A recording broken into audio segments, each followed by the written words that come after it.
गोटे वर्षारे धोई होई गला रास्ता कोटी कोटी टंका मारी नहीं गले ठिकादार पानी रे भासी गला सरकार टंका। आज्ञा हाँ सरकार कोटी कोटी टंका एबे पानी रे भासी गला गोटे वर्षारे धोई होई गला कोटी कोटी टंकार रास्ता ठिकादार एवं जेई एभली मारी खाइछंती जे जहा एबे जनता को भोगिबा को पड़िबो।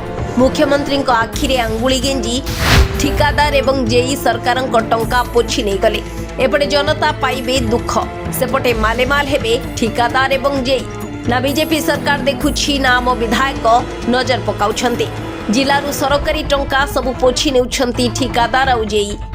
एभली घटना देखा मिली जगतसिंहपुर जिले में जगतसिंहपुर जातीय राजपथ 55 निर्माण कार्यर मानक नहीं उठी प्रश्न वर्षा पर विभिन्न स्थान में रास्तार पिचु धोई जिबा सह अनेक जगार अतडा खसुची केउठी घाई सृष्टि होइथिबा देखा मिली तो आउ केउठी रास्ता धोई हो जाइछि।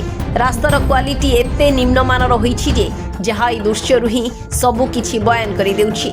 रास्ता निर्माण आरंभरू ही निम्नमानर काम हेउथिबा अंचलवासी अभियोग करथिले एबे ताहा संपूर्ण भावे प्रमाणित होइछि।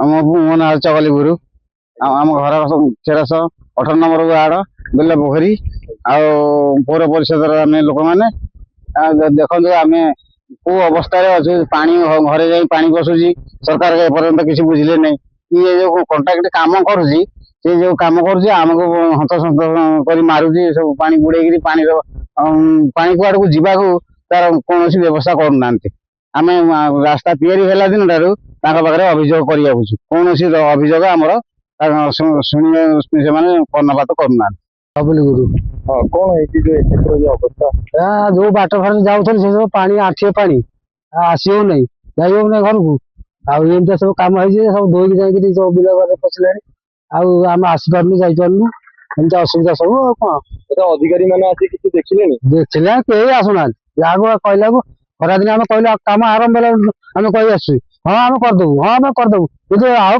करना असुविधा है वर्षा किसी ना किसी ना सब धसिक जाए सब बिल पशिलानी।